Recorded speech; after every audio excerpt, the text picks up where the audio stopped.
तो welcome back to another video. तो friends, तूफान के बाद की ठंडक देख के मन में घबराहट भी होती है और मन को तसल्ली भी होती है। घबराहट तब होती है जब वो तूफान बहुत नुकसान करके चला गया हो, और तसल्ली तब होती है जब उस तूफान से किसी का बाल भी बाका ना हुआ हो। तो कुछ इसी तरीके का तूफान आया है कुछ व्लॉगर्स की जिंदगी में। उनमें से हम एक व्लॉगर की बात करेंगे। तो मैं यहाँ पे बात करूंगी स्नैपी गर्ल सपना के बारे में। आप जानते हैं कि बीते दिनों उनकी और उनकी सास के बीच में जो रिलेशनशिप थोड़ी सी डगमगाई थी, उसकी वजह से सब लोग बहुत डिप्रेस हो गए थे। जितने भी सपना के चाहने वाले हैं, उनके वेल विशर्स हैं, उनकी ऑडियंस है, सब लोगों को इस बात की चिंता हो गई थी कि सपना अब ये सब चीज़ें कैसे संभालेगी और कौन लोग हैं जिन्होंने सपना का घर तोड़ने की पूरी पूरी कोशिश की है। उसी के साथ सपना ने भी एक इंडिकेशन वीडियो बनाई थी, एक हिंट वाली वीडियो बनाई थी, जिसमें उन्होंने कुछ बताने की कोशिश की थी, लेकिन कुछ टाइम के बाद उनकी वो वीडियो वहां से डिलीट करवा दी गई थी, यानी कि वीडियो वहां से रिमूव हो गई थी। उसके बाद सपना ने कुछ भी नहीं बोला। लेकिन आज के टाइटल से बहुत सुकून मिल गया, यानी कि तूफान आया लेकिन तूफान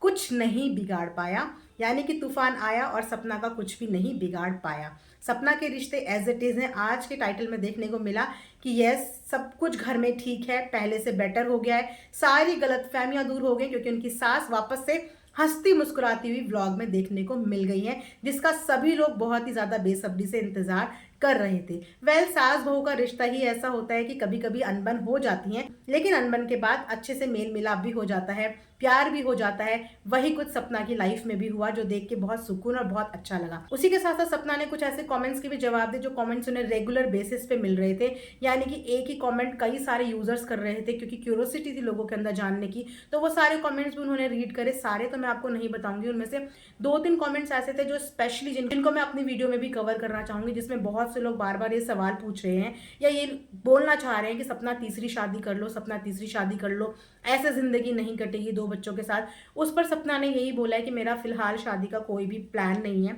और मैंने दूसरी शादी भी इसीलिए की थी क्योंकि मुझे शादी के बाद कहीं जाना नहीं था, मुझे इसी घर का हिस्सा बने रहना था। और मेरी जो बच्ची है, उसका जो पापा होने वाले थे वो मेरे पति के भाई थे, और उन्होंने बाप से बढ़कर प्यार दिया मेरी बेटी को। तो मुझे इस बात की उस समय संतुष्टि थी और तसल्ली थी कि मैं ना तो ये घर छोड़ के जा रही हूँ और ना ही किसी ऐसे इंसान के साथ शादी कर रही हूँ जो कल को मेरी बच्ची को प्यार ना कर पाए। लेकिन अब मेरे पास 2-2 बच्चियां हैं, और अब मैं तीसरी शादी के बारे में सोच भी नहीं सकती, क्योंकि मेरे पास मेरी बच्चियों के साथ साथ मेरे मम्मी पापा यानी कि सास ससुर की भी जिम्मेदारी है। मुझे पति मिल जाएगा, बेटियों को बाप मिल जाएगा, लेकिन क्या मेरे माता पिता को उनका बेटा मिल पाएगा? क्या कोई उनका बेटा बन पाएगा?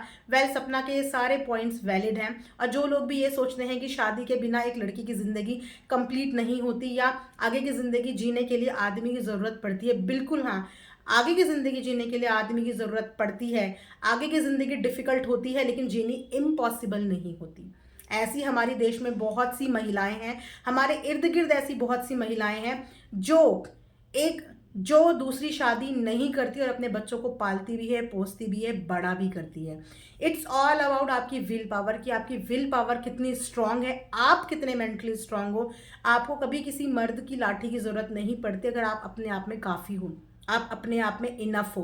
तो इसीलिए ये प्लीज़ ना बोला करें कि किसी को सहारे के लिए, ज़िंदगी आगे बिताने के लिए आपको किसी आदमी की ज़रूरत ही पड़ेगी, क्योंकि आप जान सकते हो कि उसकी कंडीशन इस समय वो है कि वो अपने सास ससुर को कभी नहीं छोड़ पाएगी। उसकी बच्चियां हैं, साथ में वो खुद भी है। तो उसने इस चीज़ के लिए फ़िलहाल बिल्कुल सबको क्लियरली मना कर दिया कि ऐसा कुछ भी कभी भी नहीं होने वाला, ना ही मैं इस बारे में सोच रही हूँ। कुछ लोगों ने उन्हें कमेंट सेक्शन में ये भी बोला कि आपको सूरज भैया के जाने के बाद जॉब ही कर लेनी चाहिए थी, आपने जॉब क्यों नहीं करी, तो ये सब कुछ नहीं होता। इसका भी सपना ने जवाब दिया कि जॉब से इन सब चीज़ों का क्या लेना देना, मतलब अगर जॉब कर लेती ये सब चीज़ें नहीं होती, ऐसा चमत्कार पॉसिबल है? मतलब ये किस तरीके के कमेंट्स हैं, वाकई में मुझे भी समझ में नहीं आए। और सेम सपना ने भी बोला कि उन्हें भी समझ में नहीं आया कि एक ऐसा कमेंट था कि अगर जॉब कर लेती तो ये दिन नहीं देखना पड़ता। जो काम अभी सपना कर रही है ना, ये काम उसका खुद का काम है, और जो टाइम वो जॉब में देती है, जो पैसा वहां से वो कमाती, इतना प्रेशर लेने के बाद इस समय उससे ज़्यादा ही वो कमा रही होगी,